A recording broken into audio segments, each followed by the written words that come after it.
This week on The Watchman, a new administration means a new approach on the Middle East and national security. We take a closer look at President Trump's new point man on Israel with Pastor John Hagee and other Christian leaders weighing in.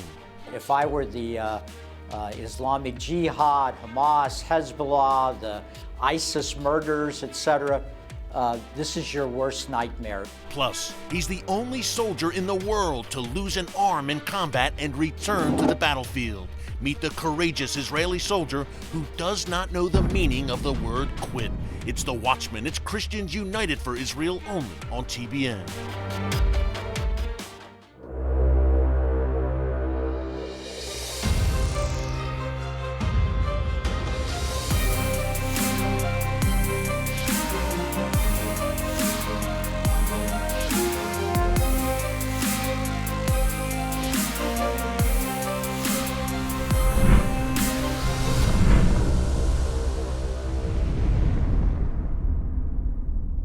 And welcome to The Watchman.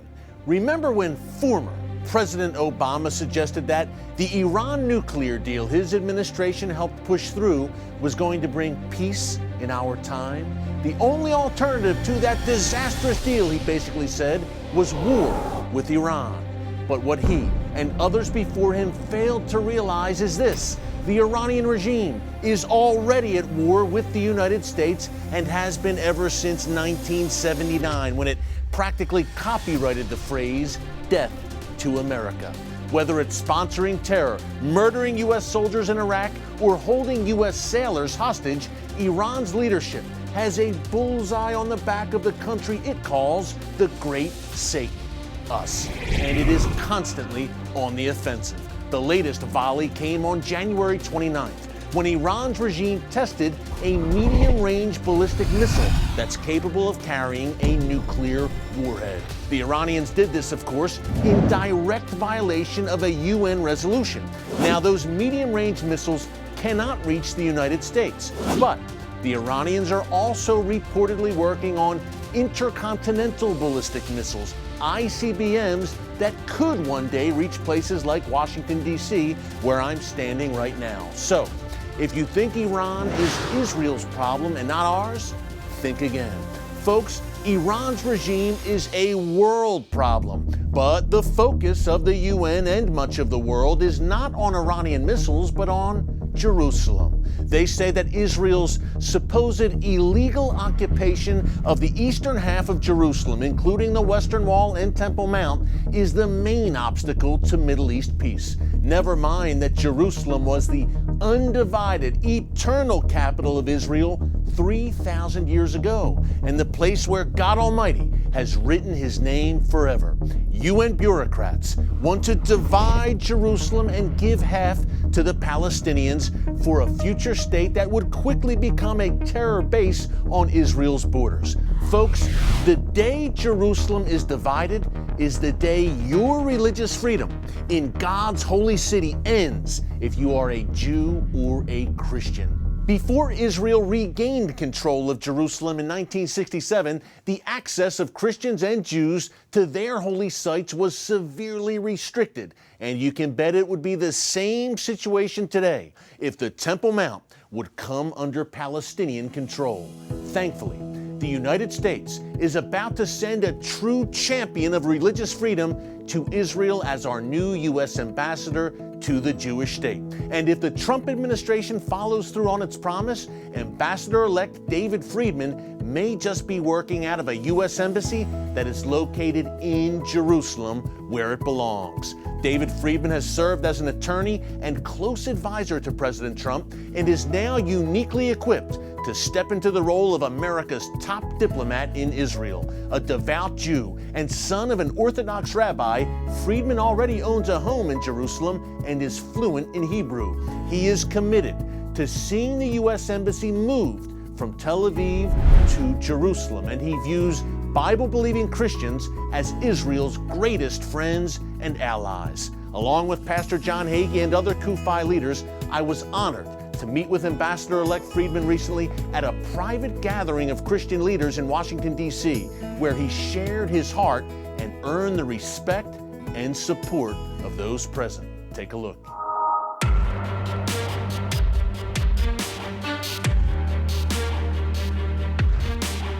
I think the American people are going to be very delighted with David Friedman as the next ambassador to Israel from the United States of America. Beginning with his father as a rabbi, his grandparents escaping the Holocaust as immigrants to America, he has the heritage, he has the knowledge, he has the understanding of what it means to represent his country, America, to the country of his forefathers, Israel. It wasn't just a theoretic kind of connection. He really had done some studying, and I believe he spoke to the very heart of the Christian leaders that were in the room. It's a new day now. Not only do we have a new president who has made it absolutely clear he wants to reestablish that strong bond between the two nations, but he's now nominated David Friedman to be the U.S. ambassador to Israel. And I have to tell you, if you're an Israeli and you have not met David Friedman yet, you've got a treat coming. This man can make the case for the U.S.-Israel alliance better than anybody I've heard. He's committed to moving the embassy back to Jerusalem, where it should have been all along. He's very anxious that Christians have the opportunity to visit all the holy sites. He is looking forward to the embassy being in the city of Jerusalem. And when that happens, there's going to be a jubilee like no jubilee Israel has ever known.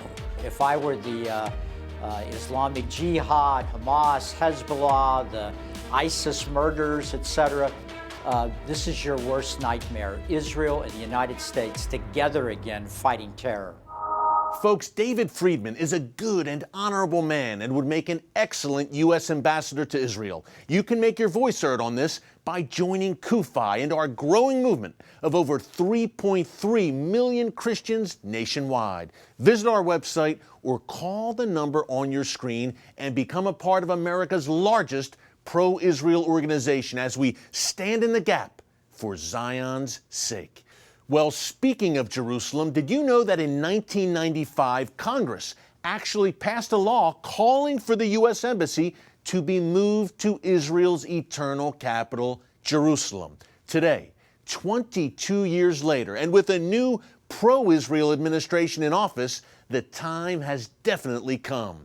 I had a chance recently to talk to CUFI's founder, Pastor John Hagee, about that and what lies ahead in 2017 for America and Israel. Take a look. Pastor, welcome to the Watchman Show. It's always great to have you. It's a pleasure to be with you. Yeah, we come at a really an exciting time, I think, Pastor, for America, for Israel, for the U.S.-Israel relationship. We have the Trump administration now with many pro-Israel appointments, pro-Israel statements coming out from people like Vice President Mike Pence, the incoming ambassador to Israel, David Friedman. Are you encouraged by what you're seeing so far? I am very, very, very encouraged. I believe that we've gotten our country back. I believe that Mr. Trump broke out of the pack of all of those Republican candidates when he started supporting Israel.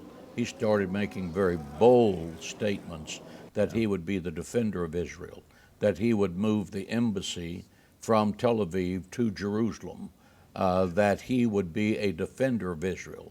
And that's when he started going up in the polls. I believe that's when God Almighty got involved in this electoral process and appointed him by the very supernatural power of heaven, because the Bible says the Lord raises up a leader and God puts down a leader. And there, everyone is saying there's a supernatural element. I assure you that when Donald Trump started saying good things about Israel, the winds of heaven got behind his political sails and pushed him right to the White House. Yeah, and you know, Pastor, and what a time for it to happen. We had our team at Christians United for Israel had this emergency fly-in recently in Washington, D.C. to oppose this shameful UN resolution 2334 in the UN bureaucratic speak. Pastor, talk about why this UN resolution is so dangerous for Israel and what we're doing at CUFI to oppose it. Let me explain what happened, because the average American does not. The Security Council passed this resolution that would make the old city of Jerusalem and the Western Wall occupied territory. Now, if you can just fathom that for a moment.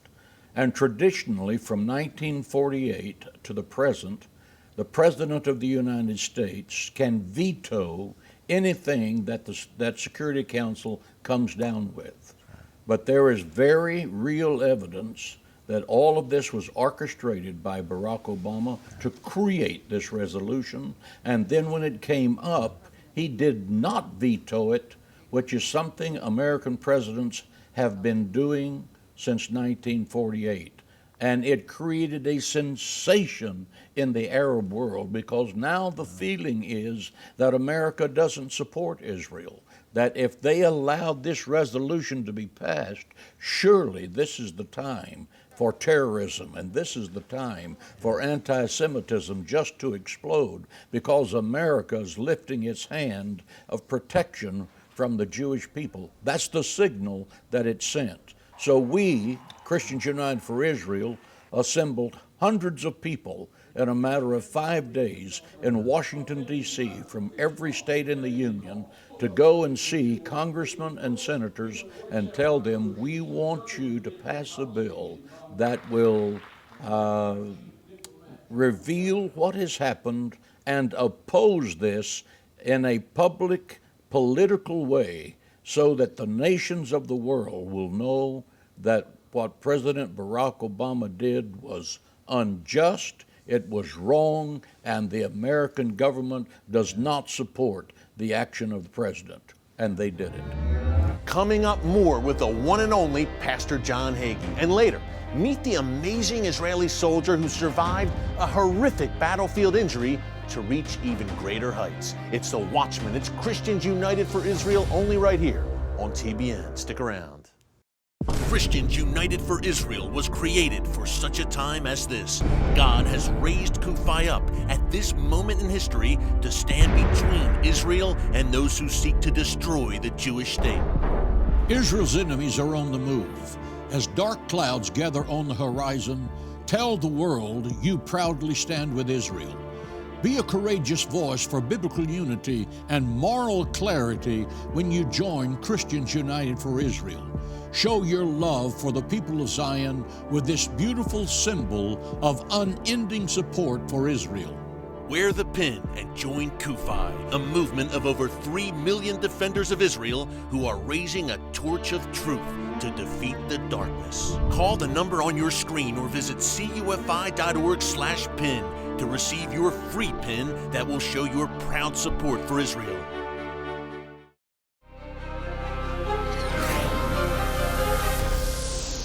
You know, Pastor, you mentioned that Palestinian terror campaign against Israel, and one of the catalysts of that is the Palestinian Authority. Now, the Obama administration, the EU, the UN called the PA of Mahmoud Abbas Israel's partner for peace. At Kufi, we believe differently, and we are pushing to cut funding to the Palestinian Authority, U.S. taxpayer dollars that are going to the Palestinian Authority. Why is that so important, Pastor, to kind of call them on the carpet for their incitement to terror in their official media, in their statements, in their schools? The idea that there can be a two-state solution with the Palestinians as they presently perceive Israel is absolutely delusional. America is giving to the Palestinian multiplied millions, billions of dollars in foreign aid every year, and the Palestinians have the policy of saying to their young people, their terrorists, you go over and kill a Jew and we'll give you a bonus check for that. If you go to jail, we will give your family a bonus check until you get out of jail if you're in jail for 20 years. And when you're in jail, we will make you an officer in the military so you get out with a colonel status and a wealth path for the rest of your life, all paid for by America's tax dollars. It's time for America to defund the Palestinians until they stop paying their people to kill Jews in Jerusalem. Talk about this Iran threat, Pastor, why it's so important for every American to comprehend it. We know they're threatening Israel on a daily basis, but why should every American be concerned about Iran, their support for terror, and their development of nuclear weapons?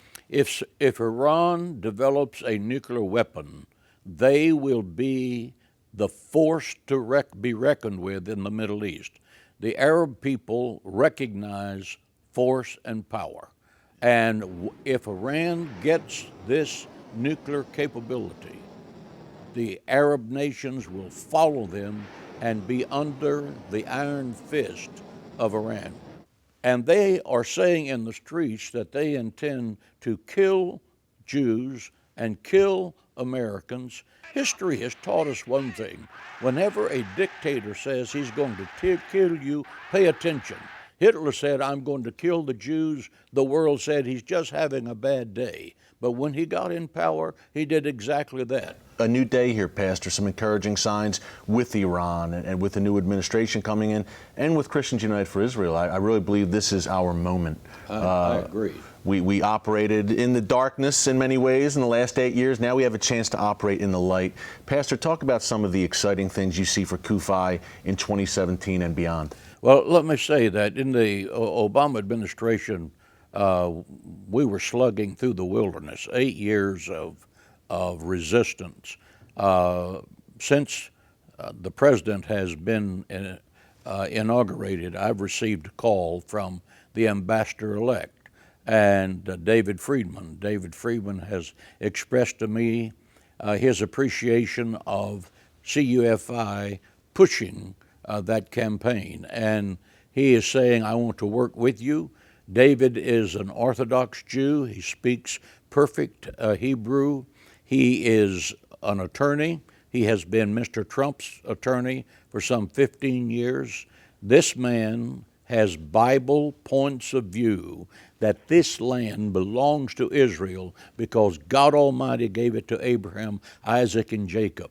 We are light years ahead of where we were just a few days ago. And when the ambassador-elect calls you and says, I want to work with you, the green light is on. Race your engines, gentlemen. The race is getting ready to start. Yeah. Pastor, it's an exciting time. I look forward to being shoulder to shoulder with you through it all. Thanks so much, Pastor, for everything you do. Hang on, it's going to get good. It's going to be great. Thanks, Pastor. Coming up, hear the inspiring story of an Israeli soldier who conquered unbelievable odds to defend his country. You won't want to miss this one. Don't move. Israel's enemies are united in their goal to destroy the Jewish state. They all share one purpose: to wipe Israel off the map. Evil forces never stop working to isolate, delegitimize, and weaken Israel. In the face of evil, Christians must not remain silent. Supporting Israel is not a political issue, it is a biblical issue. And you can make a difference in your church, on college campuses, and on Capitol Hill. In 10 years, you've gathered more than 3 million members and are active on more than 300 college campuses. CUFI never shies away from standing with Israel, from standing with the truth. Become part of the largest pro-Israel organization in America and help Christians United for Israel push back against the darkness as a beacon of truth. Join over 3 million defenders of Israel when you visit our website at cufi.org and sign the Israel Pledge. Together, we'll make sure that Israel never stands alone. And welcome back. He's the only soldier in the world to lose an arm in combat and return to the battlefield. And now Izzy Ezegwai's amazing story is inspiring people in Israel and around the world. Meet the decorated squad commander in the Israeli Defense Forces who does not know the meaning of the word quit.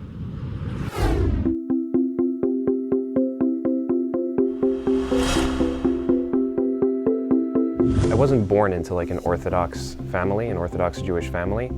That happened when I was about 8 years old. My parents sat me down and they're like, hey buddy, this is happening now.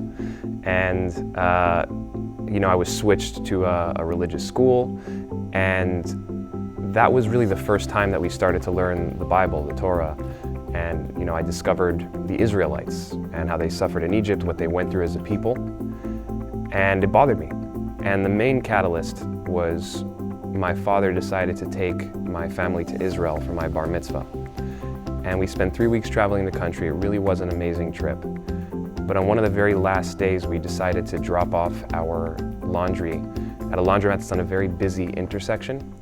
30 or 40 minutes after we left that intersection, a terrorist walked into a Sbarro's pizzeria that's on the same corner that we had just passed. And he had a guitar case that was loaded with explosives. And when he set it off, about 130 people were injured, 15 were killed, among them 7 women and children and a newborn child. And watching footage of this loop on the news was the first time that it dawned on me that all of these things that I had told myself when I was younger, that my people are okay, that it's ancient history, I had been lying to myself, I'd been wrong. Then I turned 18 and I became eligible for Birthright, which is a free 10-day trip for young Jews around the world. And I signed up just assuming that I'd have a good time, meet some girls, free hotel rooms and food and the bus and the flight, so it was gonna be a great time. And what ended up happening is I fell in love with the soldiers. I just had the urge after a couple minutes to pull out my phone, and I dialed my father back in the US, and I told him I'm joining the IDF. I had tears, rolling freely down my cheeks, and I didn't realize until years later when I was piecing my own story together that when I made that phone call, I had just crossed the intersection of King George and Yaffo, where the attack had happened 5 years earlier. So that's really what pushed me to serve.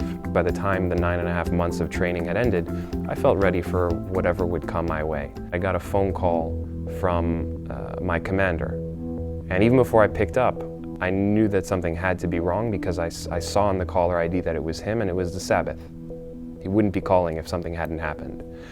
And when I answered, he told me that war had broken out on the Gaza border.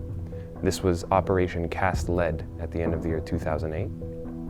And he was calling to let me know that our unit was being sent right to the border. The unit spent about 2.5 weeks patrolling that border before we got our first piece of bad news. A captain from our brigade had been hit by a few RPGs, and he lost his life, unfortunately. We got back to base early that morning to find out what had happened.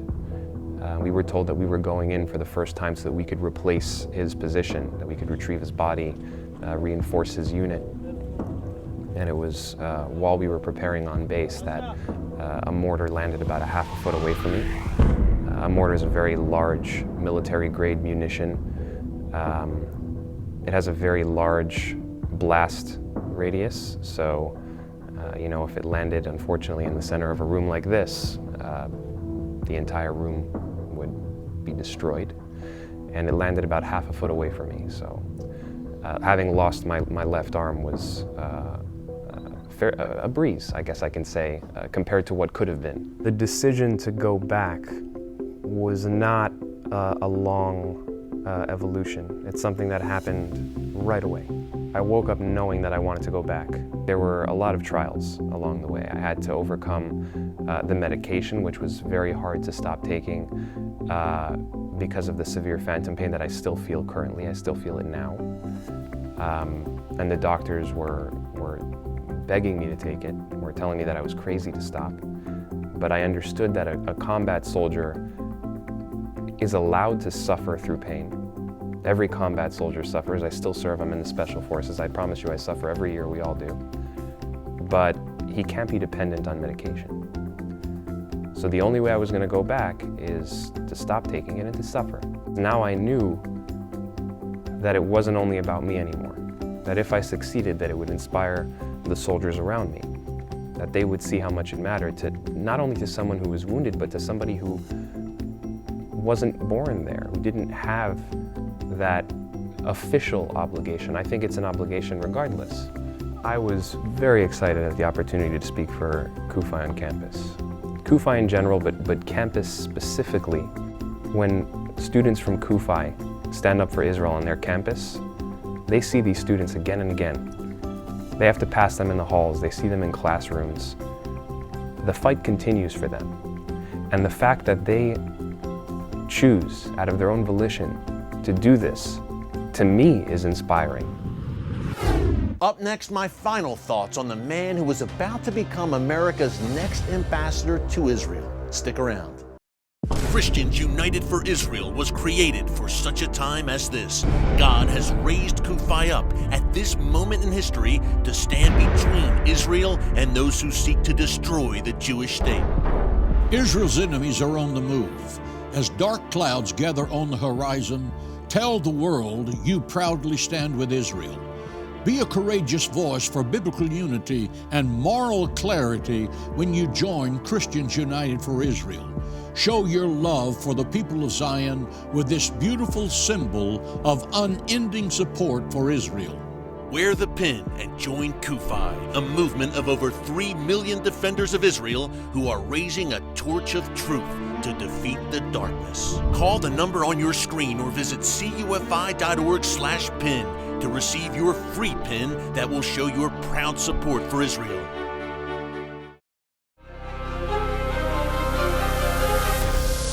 Welcome back. Folks, I mentioned earlier in the show how I was so encouraged after our recent meeting with Ambassador-elect David Friedman. He's a man who is guided by his faith in God and believes in moral clarity, a quality that was severely lacking over the past 8 years here in Washington, D.C. His view is that Israel is the solution, not the problem in the Middle East. Our team at Christians United for Israel shares that view strongly. We know that a day is coming, according to the prophet Isaiah, when Jerusalem will be called a house of prayer for all people, and you can play a part. Jesus never said that until he returns, you should just sit around and wait for him. As Christians, we have a sacred duty to step up and speak out. After 8 years of working in the darkness so many times, we now have a golden opportunity to work in the light. So join us. Join this mighty move of God and get ready to make a difference in these Bible times we are living in. Well, thanks for joining us this week on The Watchman. Until next time, God bless you. And remember, never hold your peace.